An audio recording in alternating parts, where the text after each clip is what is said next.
It had been 6 months since King Adebayo's bold announcement, and their world had remained surprisingly calm.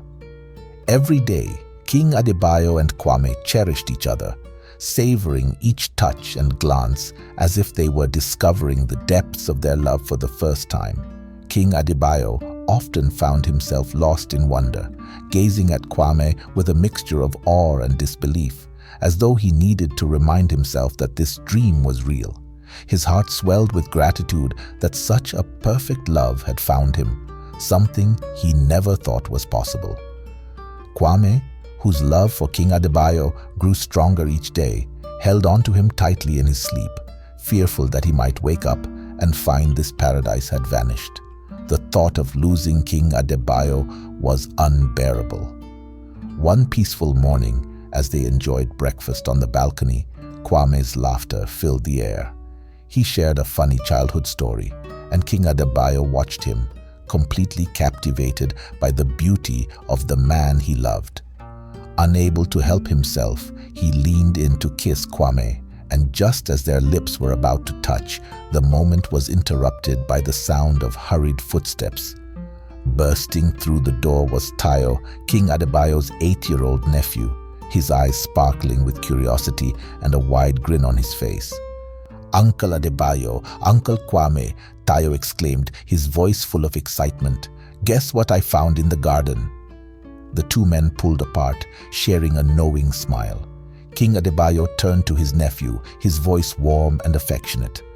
"What did you find, Tayo?" Tayo bounded over to them, holding out a small, brightly colored flower. "Look, isn't it pretty?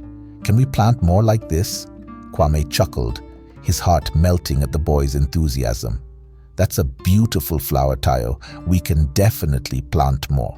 Tayo's eyes widened with joy, but his curiosity wasn't satisfied yet. "Why do the other kids say it's wrong to love someone like you do, Uncle Adebayo? You and Kwame are always so happy together. How can that be bad?"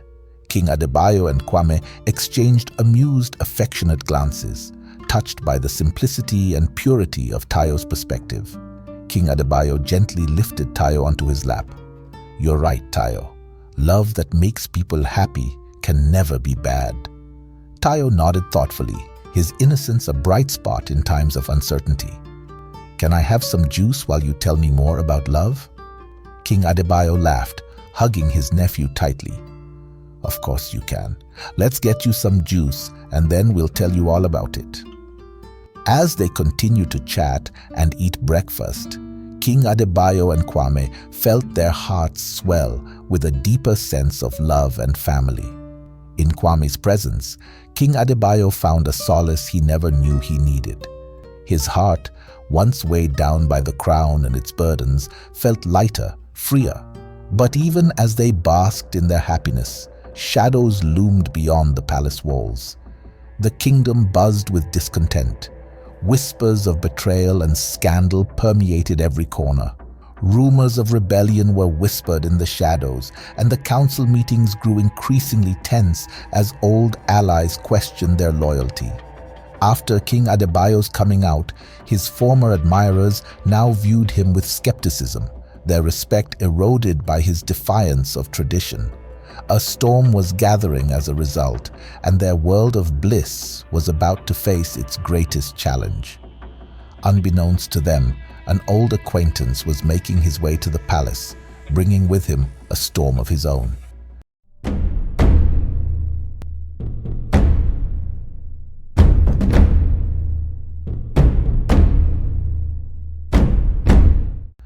The next day brought an unexpected visitor to the palace. His name was Prince Jafari, a well-respected yet notorious prince from a neighboring kingdom. His arrival was met with suspicion and fear. King Adebayo, uncertain of the prince's intentions, prepared for confrontation, his heart heavy with anxiety. Though he had expected conflict since his coming out, the presence of Jafari brought an unease that no preparation could dispel. He reached for Kwame's hand, a silent promise to face whatever came together. Prince Jafari arrived in the late afternoon. The grand hall buzzed with whispers as courtiers and servants, watched his entourage approach. Everyone anticipated conflict, given the tumultuous history between Prince Jafari and King Adebayo. Jafari strolled into the grand hall with an air of casual elegance. He was strikingly handsome, adorned in fine clothes that signaled his wealth and status. His demeanor was relaxed, almost as if he was walking into a social event rather than a place of political tension. Jafari's eyes scanned the room until they landed on King Adebayo, and a smile curled his lips. With a mocking tone, he said, "Well, well, well, look who's managed to keep his throne." He stopped, and his gaze wandered to Kwame, who stood resolutely by the king. "I'm guessing this is the Kwame everyone is talking about. Now I get why you came out. Your Highness, he's hot." Jafari's eyes lingered on Kwame, a flirtatious grin playing on his face. King Adebayo tightened his hold on Kwame. He did not like the way Jafari was looking at Kwame. He did not like it when any man looked at Kwame. Kwame was his. He replied coolly, "Jafari, I did not expect to see you here. What's your game this time?" Jafari shrugged nonchalantly. "I'm here to help, believe it or not." King Adebayo smirked in disbelief, and the courtiers whispered among themselves. The history of betrayal between King Adebayo and Jafari, starting from their days as teenagers at the Prince training camp and continuing through the years, was well known. Jafari was a known troublemaker. The fact that Jafari had dared to show his face at the palace was surprising. King Adebayo beckoned Jafari over to a more private area of the grand hall where they could talk. He wanted Jafari gone as soon as possible. "You've betrayed me before. Why should I trust you now?" King Adebayo said angrily, once it was just the three of them. Jafari smirked. "Oh, come on. We were kids. We both grew up, didn't we? I might have messed up once, but I'm here to help you." King Adebayo scoffed with skepticism. "Help me? Why? You're always up to something. What's your real motive?" Jafari's tone shifted slightly, revealing a more serious side, which was rare. "Your cousin, Olusan, is planning something big, Adebayo," Jafari said, his look earnest. "He wants to take your throne, and I'm here to help you prevent it. Despite our past, I'm still loyal to those I care about." King Adebayo was surprised by Jafari's words. He knew he shouldn't trust Jafari, but there was something in his tone that reminded Adebayo of the Jafari he once knew before they grew up and became different people. "You're serious," King Adebayo stated. "Despite everything, we go way back, Adebayo," Jafari said, "and you know I protect what's important to me." But Jafari's look of earnestness turned sly once again, making King Adebayo question if he had imagined the moment of vulnerability. "Also, helping you might just serve me too," he winked at King Adebayo. Before King Adebayo could respond, Jafari's demeanor shifted. He turned his attention to Kwame with a playful smile. "I have to say, you're even more good-looking up close. Must be hard keeping all that allure under wraps." "Jafari, enough!" King Adebayo interrupted, annoyed. This was why he did not like Jafari. "Tell me more about my cousin's plans and how you intend to help me stop him." Meanwhile, in a dimly lit chamber in a neighboring kingdom, Olusegun, King Adebayo's cousin and a man of formidable ambition, plotted his next move. Exiled by King Adebayo years ago for betrayal, Olusegun had found refuge with King Asim, who harbored a deep hatred for King Adebayo too. King Asim, now Olusegun's ally, was equally determined to see King Adebayo's downfall. "We are ready to make our move," Olusegun declared, his voice cold and determined. King Asim stood beside him, both examining a map on the table. "Adebayo's weaknesses are our strengths. With this plan, we'll overthrow him easily." The room was filled with trusted allies who listened intently. Previous attempts to dethrone King Adebayo had failed, thwarted by his loyal supporters.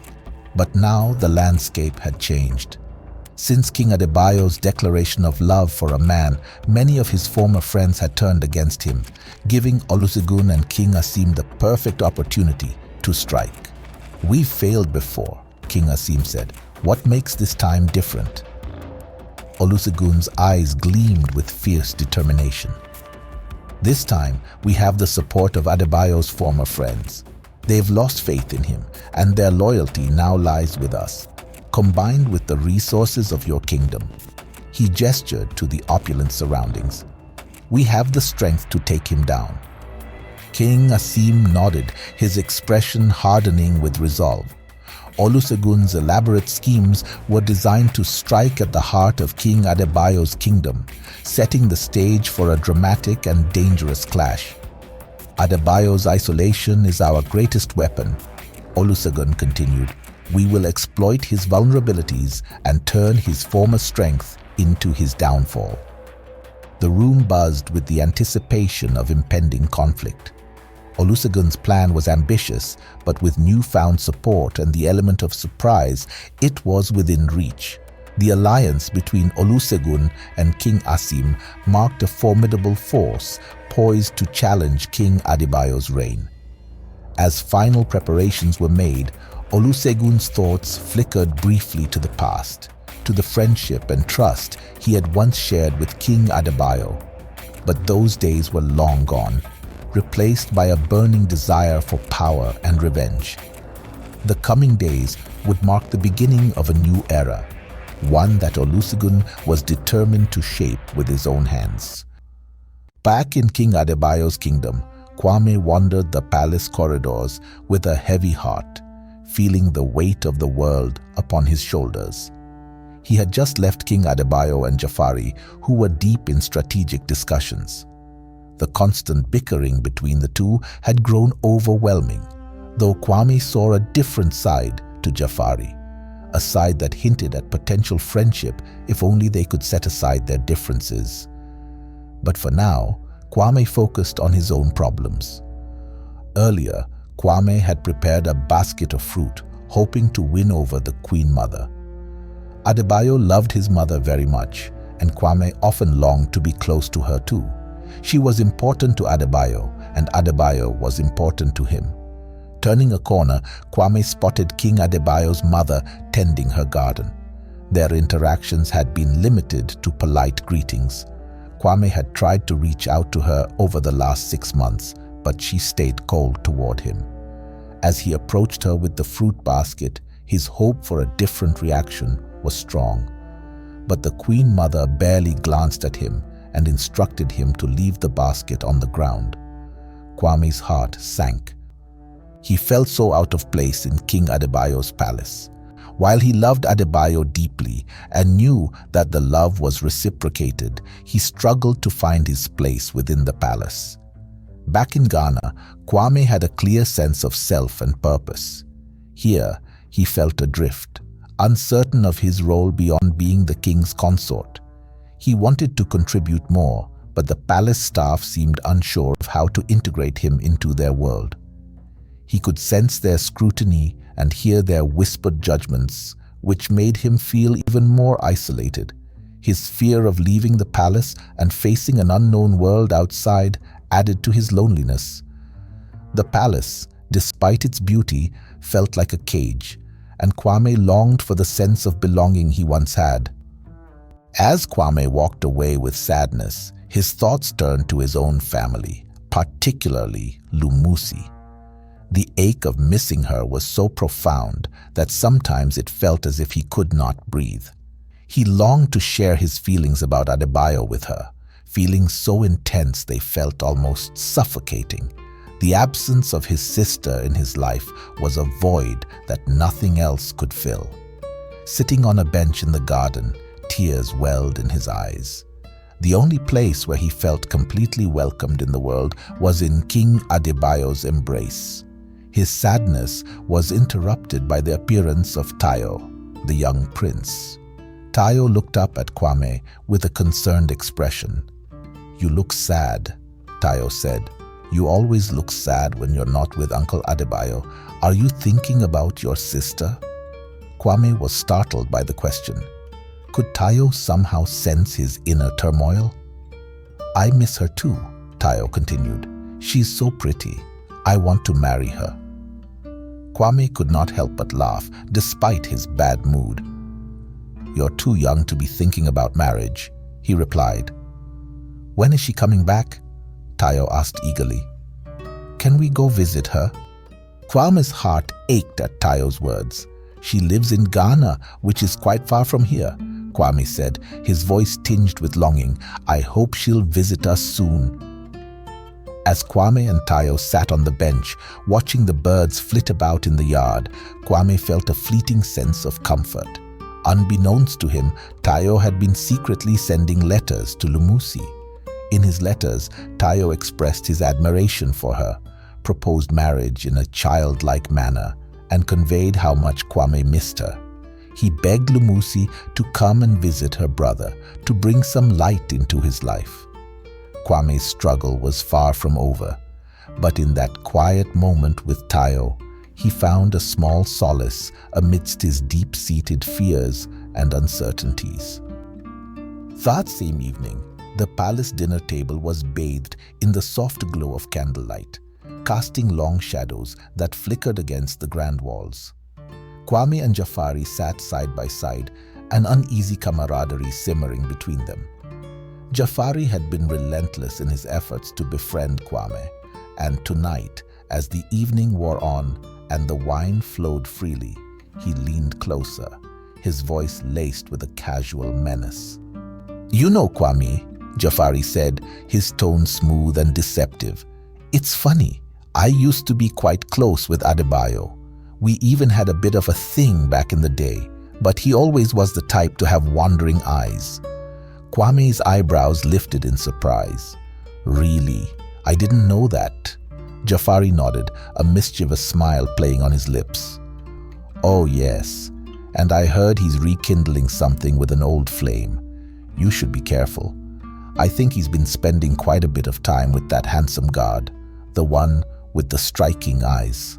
Jafari pointed at said guard standing by the door. Kwame's heart sank as Jafari's words sank in. He wanted to ignore Jafari, but he felt doubt creep in. Kwame was already struggling with his place in the palace, having doubts about Adebayo, the only person he felt tethered to in the world, was unbearable. As the evening progressed, Kwame found himself turning Jafari's words over and over in his mind. Could it be true? He thought. No, it can't be, but Jafari seemed so sure. His mind raced, each thought tangled with his existing inner struggle. How well did he really know King Adebayo? Kwame immediately felt ashamed for entertaining such doubts, but Jafari's words, mixed with everything else that was happening, were a poison. After dinner, Kwame confronted King Adebayo. He could not hold it in any longer. He burst into the king's study, his emotions raw and unfiltered. "How could you do this to me, Ade? I gave up everything for you, my family, my life, and now I find out you're cheating on me?" King Adebayo looked up from his desk, his expression one of shock and confusion. "What are you talking about, Kwame? Who told you that?" Kwame's voice trembled with anger and hurt. "Jafari. He said you used to be together and that you're rekindling something with that guard with the cat eyes. How could you do something like this?" King Adebayo rose from his seat, his confusion evident. "Kwame, Jafari is lying to you. He's a troublemaker. I've told you this before. I've never been involved with him or the cat-eye guard. Please, you have to believe me. I would never betray you like that." Kwame shook his head, his heart still aching despite King Adebayo's words. "I can't stop thinking about his words, Ade. How do I know you're not lying to me?" His voice carried the weight of everything he was feeling. "Kwame, please listen to me," King Adebayo begged desperately. "This makes no sense. You can't possibly believe Jafari over me." Kwame pulled away from him. "I need time to think. I'm leaving. I need to be somewhere that isn't here." He turned and walked to the door. King Adebayo's voice cracked with fear and frustration as he went after Kwame. "Kwame, please don't do this. We can talk about this." Kwame stopped at the door, his eyes brimming with tears. "Don't follow me, Ade. I don't know when I will be back, but I will be back. Just give me time to think." King Adebayo watched him leave helplessly. Unbeknownst to King Adebayo and Kwame, Jafari watched from a distance, his face alight with smug satisfaction. As Kwame left, Jafari's grin widened. "Well, that went better than I expected," he murmured to himself. "Time to see how Adebayo handles this mess."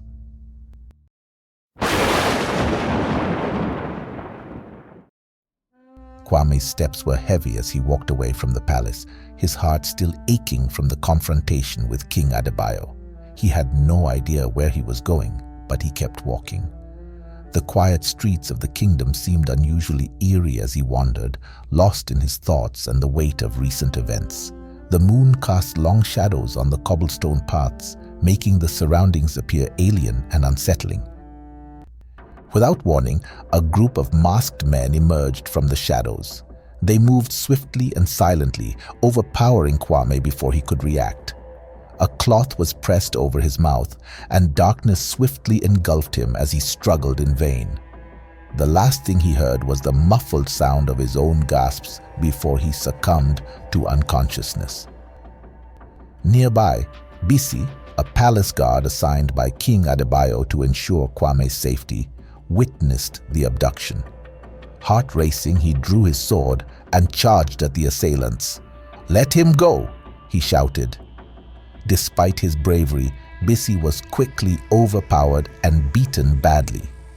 As the kidnappers hauled Kwame away, Bisi, in pain, managed to limp back to the palace.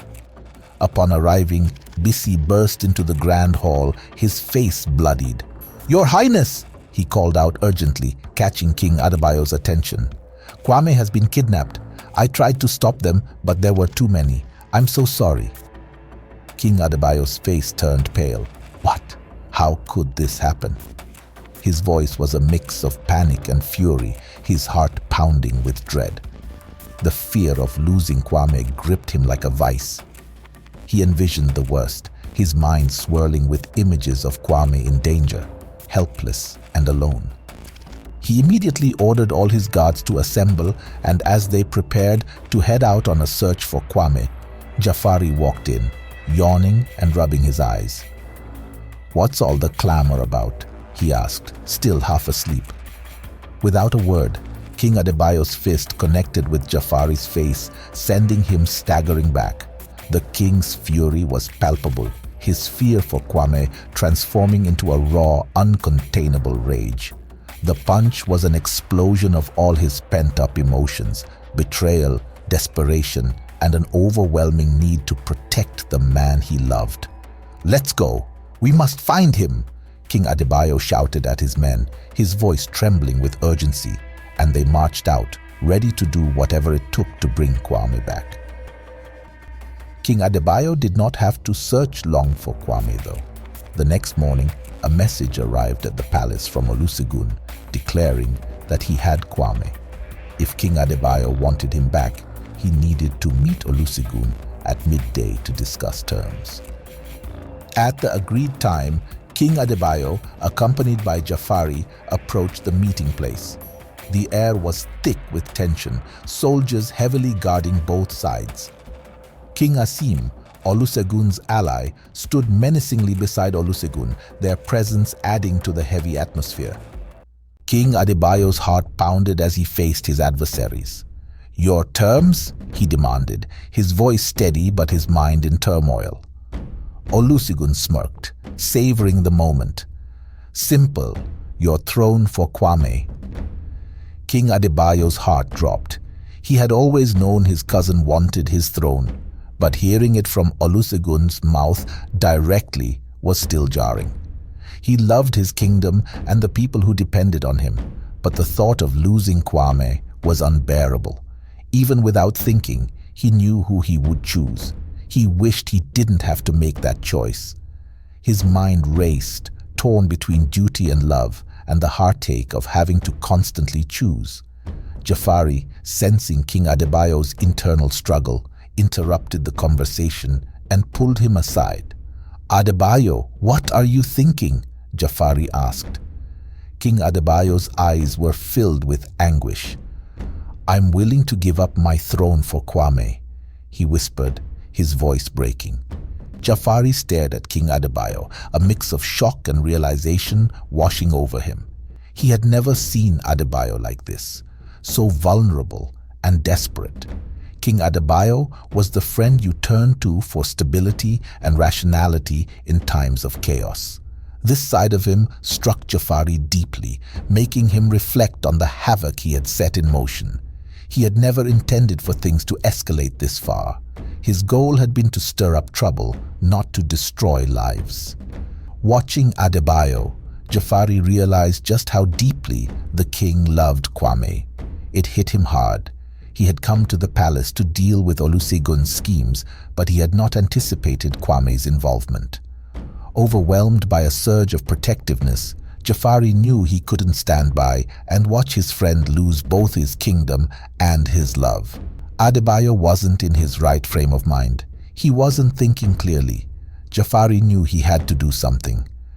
Just as King Adebayo turned back, ready to sacrifice everything, Jafari stepped in, his voice firm and commanding. "Olusegun, we need more time to think." Olusegun, eyes narrowing, nodded begrudgingly. "You have a day."